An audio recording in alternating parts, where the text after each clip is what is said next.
Qu'est-ce que la liberté financière? Qu'est-ce que l'indépendance financière? Du moins, quelle est la différence entre la liberté et l'indépendance financière?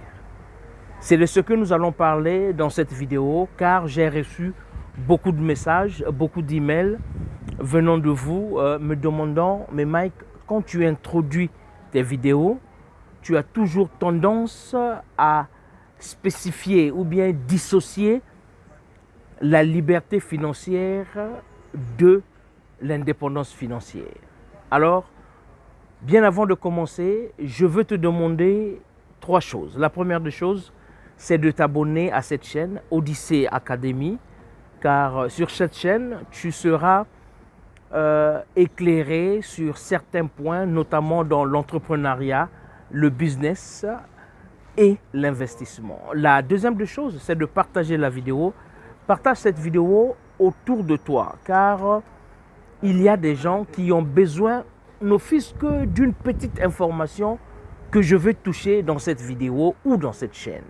La troisième des choses, c'est de me laisser un commentaire, de dire s'il y a un sujet que tu veux que je puisse développer, que je puisse t'éclaircir. Si tu as une question, alors sois libre, sans hésiter, contacte-moi et ensemble, nous allons voir comment est-ce que nous allons opérer, comment est-ce que nous allons apporter notre savoir, notre expérience, afin que l'Afrique tout entière puisse émerger de ce marasme économique. Alors, quelle différence il y a entre la liberté et l'indépendance financière? C'est tout à l'heure.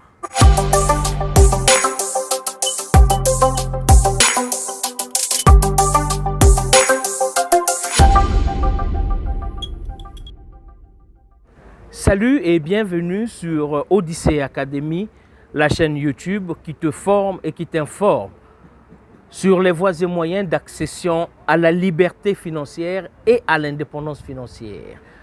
Nous actons aussi comme motivateur, comme coach en ce qui concerne le développement personnel, plus précisément à vous qui êtes jeunes en Afrique, à vous, population africaine, pour que ensemble nous puissions concocter nos forces, nos savoirs, nos expériences pour sortir l'Afrique en général du marasme économique.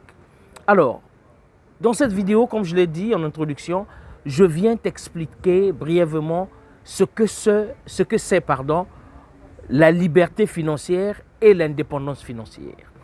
Je ne saurais vraiment éclaircir cela sans pourtant commencer par te citer 4 zones, 4 ensembles, ce que l'on dit, ou bien ce que l'on appelle techniquement le cadran du cash flow, le cadran financier, le cadran économique. À travers ce cadran économique, c'est là où nous allons disséquer, c'est là où nous allons tirer la différence entre l'indépendance financière et la liberté financière. Le cadran du cash flow, c'est un tableau qui a 4 colonnes, donc 4 ensembles, 4 groupes. La première colonne ou le premier groupe, ce sont les employés. Donc, toi qui travailles et qui attends le salaire à la fin du mois, toi qui travailles pour une société, toi qui travailles dans une société ou une personne dont tu es rémunéré par mois. Deuxième ensemble, ce sont les self-employed, les Anglais les appellent. Ce sont des gens qui travaillent, qui travaillent à leur propre compte. Par exemple, un médecin qui a ouvert sa clinique, qui opère, qui est un consultant, voilà. Ça, c'est un self-employed, il travaille à son propre compte. Des coiffeurs, des restaurateurs, voilà, des gens qui ont des entreprises, qui n'attendent pas qu'une personne puisse leur établir un salaire. Alors, la deuxième partie du tableau, donc la troisième colonne, c'est la colonne du businessman. Le businessman, c'est le propriétaire d'une entreprise, propriétaire d'une société, voilà, propriétaire d'une société, par exemple, propriétaire d'un groupe commercial, par exemple, propriétaire d'une d'une compagnie, d'une société de téléphonie mobile, hein, propriétaire de Carrefour, propriétaire d'Auchan, propriétaire de Discount et j'en passe. Quatrième et dernière colonne, c'est les investisseurs. Les investisseurs, ce sont ceux qui font travailler leur argent. Ils ne sont propriétaires de rien, mais ils investissent leur argent dans des sociétés, dans des entreprises, dans des projets et leur argent leur génère beaucoup de profit. Alors, je vais revenir. Ici, nous allons épingler deux volets. Le volet financier et le volet des taxes pour vraiment bien éclaircir qu'est-ce qui est mieux. D'abord, nous allons éclaircir la différence entre indépendance et liberté financière et qu'est-ce qui est mieux. Quand tu es un employé, là je repars à la colonne numéro 1, quand tu es un employé, tu échanges ton temps, ta connaissance, ton savoir-faire, ton expérience contre de l'argent, donc contre un salaire. Donc tu dois travailler un certain nombre de temps pour que tu sois rémunéré à une certaine somme à chaque fin du mois. Si tu ne viens pas au travail, si c'est une absence non justifiée, alors ton salaire ne sera pas égal au salaire, par exemple, du mois précédent. Donc, tu dois travailler pendant un certain... Je prends un exemple. Tu dois travailler pendant 40 heures la semaine pour percevoir, par exemple, disons, en francs CFA, 100 000 francs ou 150 000 francs CFA la semaine. Par exemple.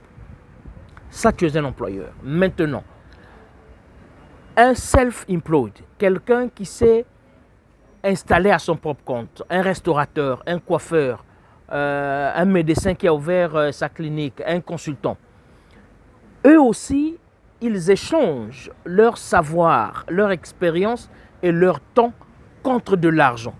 La différence avec l'employeur, c'est quoi? C'est que le self-employed n'attend pas un salaire de quelqu'un. Il s'établit son propre salaire. Donc, par rapport à ses entrées, par rapport à son chiffre d'affaires mensuel, par exemple, il va s'établir un salaire. Donc, il n'a personne pour lui dire qu'il est renvoyé, qu'il est ceci, qu'il est cela. Maintenant, des points communs entre ces deux ensembles, ces deux premiers ensembles, entre l'employé et le self-employed, c'est que si l'employé ne vient pas au travail, il ne sera pas payé. Le self-employed aussi, s'il ne vient pas au travail, il n'aura pas de revenus. Donc voici un peu, je prends comme ça quelques points de similitude. Maintenant, la deuxième vague, la vague du businessman et de l'investisseur. Un businessman ne change pas son temps, non. Un businessman utilise le temps, l'expérience et l'énergie des autres pour se faire de l'argent. Par exemple, je suis propriétaire d'une entreprise de taxi, par exemple. Moi, je n'utilise pas mon énergie, je n'utilise pas mon temps pour gagner de l'argent. Non, j'utilise le temps, l'énergie et le savoir-faire de mes chauffeurs, de mon gestionnaire pour faire entrer de l'argent. Donc, je suis à la maison. Donc, je ne suis pas obligé d'être sur place pour avoir de l'argent. Je peux aller en vacances quand je veux, comme je veux. Tant que mon entreprise est bien gérée, tant que mon business fonctionne bien, alors je me fais de l'argent. Maintenant, l'investisseur. L'investisseur, comme je l'ai dit, lui, il ne se tracasse pas la tête. Il ne veut pas avoir des directeurs de ressources humaines, il ne veut pas avoir des comptables, il ne veut pas avoir... Non. Lui, il prend son argent, c'est son argent qui travaille dur pour lui. Donc, je viens, j'investis 100 millions dans ton entreprise. Nous allons établir un contrat où je dis, dans mes 100 millions, j'aurai peut-être 10% de tes bénéfices. Donc, chaque mois ou chaque année que ta société fait des bénéfices, moi aussi, je m'enrichis. Et pourtant, mes 100 millions restent et demeurent toujours dans ta société ou dans ton entreprise. Maintenant, la liberté et l'indépendance. On peut être indépendant, mais on n'est pas libre. Je prends un exemple palpable. La majorité des pays africains sont des pays indépendants. Les années 60 sont connues de l'indépendance des pays africains. Mais penses-tu vraiment que la majorité ou tous les pays africains sont libres? Non. Parce que la zone franc CFA, par exemple, le franc CFA est imprimé en France. Le Congo-Brazza, quand il vend son pétrole, par exemple, c'est déjà... Donc, l'argent, en tout cas, je vais vous épargner des termes techniques pour vous bourrer le cerveau. L'argent que le Congo-Brazza vend son pétrole n'atterrit pas directement dans une banque congolaise, non. Ça passe par la Banque de France à l'époque, et là, maintenant, ça passe par la Banque européenne. Les devises restent là-bas, et c'est cette banque qui va décider combien est-ce qu'il faut donner au Congo. Pour l'anecdote, tu sais que les recettes du Congo, je parle du Congo parce que c'est le pays que je maîtrise le mieux, les recettes du Congo qui atterrissent dans une banque européenne ne sont pas tous restituées au Congo. Toutes les recettes ne sont pas restituées. Toutes les recettes ne sont pas restituées. Le Congo doit laisser au moins 50% de ses recettes à une banque européenne. Avant, c'était la Banque de France. Donc, d'où le Congo n'est pas libre financièrement. Et pourtant, nous sommes indépendants. Revenons à notre tableau. Quand tu travailles, quand tu es un employé, tu payes des taxes. Maximum, disons 40%. Là, je parle de l'Angleterre, le pays que je maîtrise bien fiscalement. En Angleterre, un employé paye entre 20, au moins 20% ou 40% de taxes. Ça, c'est la bracket. Un self-employed va payer entre 30 et 60% de taxes. Maintenant, l'autre catégorie. Un businessman va payer au maximum 20% des taxes. Maintenant, l'investisseur ne paye rien. L'investisseur ne paye pas de taxes. Parce que lui, c'est son argent qui travaille. Ce n'est pas lui qui travaille, c'est son argent qui travaille. Voilà pourquoi Warren Buffett, qui est l'un des grands investisseurs au monde, ne paye pas de taxes. Ne paye pas de taxes. Ça, c'est... je veux faire un autre numéro sur ça pour vous expliquer. Et ça, c'est légal. C'est légal. C'est légal. Donc, celui qui travaille, un employé, il n'est pas libre financièrement. Il n'est pas indépendant non plus financièrement parce qu'il dépend de son patron. Il dépend du propriétaire du business. Le self-employed, par contre, celui qui s'est établi à son propre compte, un restaurateur, un médecin ou toi, il est libre. Non, il est indépendant, voilà. Il est indépendant financièrement parce qu'il ne dépend pas de quelqu'un. Il n'attend pas la fin du mois pour faire tel achat, il n'attend pas la fin du mois pour qu'il perçoive son salaire. Donc, le self-employed est indépendant financièrement. Maintenant, quand on va à l'autre catégorie, le businessman est libre financièrement. Donc, il est indépendant et libre financièrement. Parce que toi, étant propriétaire d'une grande société de transport, je prends par exemple, tu es le propriétaire de la société d'électricité de ton pays, par exemple. C'est ton business, c'est ton entreprise, ça t'appartient. Tu penses que tu as l'obligation d'être au bureau du lundi au vendredi entre 7h et 18h? Non. Tu es libre et tu es indépendant et tu es libre financièrement. Parce que tu n'as pas l'obligation de travailler. Ta présence est là, sauf lors des réunions du comité administratif, lors des grands contrats. Il te faudra être là pour signer, pour savoir comment, ou pour avoir un bon management, pour avoir l'œil sur ton business, sur ton entreprise, sur ta société. Mais sinon, tu n'es pas obligé. Toi, tu délègues plutôt tu délègues. Toi, tu emploies des gens qui ont fait des longs parcours scolaires. Toi, tu dois employer des experts en comptabilité pour être le directeur de ton département de comptabilité. Toi, tu emploies des gens qui ont fait administration. Toi, tu emploies des grands économistes. Toi, tu les payes. Toi, tu es leur patron. Donc, cela te donne l'indépendance et la liberté financière. Donc, la différence entre l'indépendance et la liberté financière, c'est que tu peux être indépendant, mais pas libre.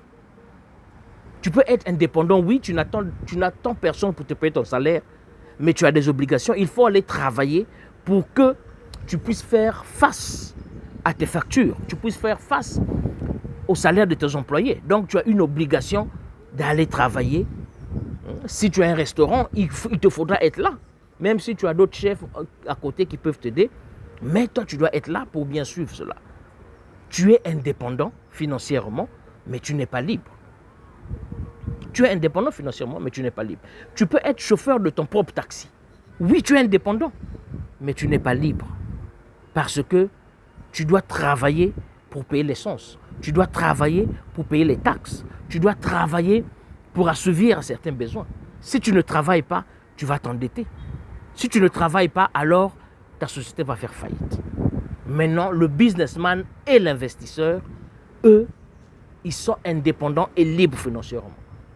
Ils peuvent ou ne pas être là, leur société, leur business va tourner. Maintenant, la meilleure place, la couronne dans tout ça là, c'est l'investisseur. Parce que lui, il ne paye pas de taxes. Il ne paye pas de taxes. Il investit son argent. Tu investis dans une société immobilière, par exemple. Cette société va bâtir des bâtiments, va mettre ces bâtiments en location. Quand ces bâtiments vont payer des patentes et tout ça là, ce n'est pas toi qui vas payer. Toi, tu es investisseur. Toi, tu as mis ton argent pour accomplir ce projet. Quelle que soit la filière, quel que soit le marché dans lequel tu vas investir, tu ne vas pas payer des taxes. Tu ne vas pas payer des taxes. Quand tu vas à la bourse, quand tu achètes des actions par exemple, tu ne payes pas de taxes. Mais ces actions te procurent beaucoup d'argent, sans pourtant que tu payes des taxes. J'espère que j'ai été assez clair. J'espère que cela vous a apporté une certaine lumière ou une certaine connaissance pour clarifier la différence entre l'indépendance financière et la liberté financière. Si vous avez des questions, n'hésitez pas. Contactez-moi, appelez-moi sur ce numéro. Je vais mettre mon numéro aussi. WhatsApp, s'il vous plaît. Et je veux vous répondre. Ou si vous avez une suggestion à faire, si vous avez un éclaircissement, si vous avez besoin d'un éclaircissement, contactez-moi à Odyssey Academy sur la chaîne YouTube. Merci encore une fois pour ta fidélité. Merci pour ce que tu fais pour cette chaîne. Merci de partager cette vidéo, car c'est comme ça que nous, la jeunesse africaine, nous devons travailler ensemble afin que le continent puisse sortir de ce marasme économique. Je suis Mike Boukedi, directeur, président fondateur du groupe Odyssey. D'ici là, on se retrouve à la prochaine vidéo. Ciao.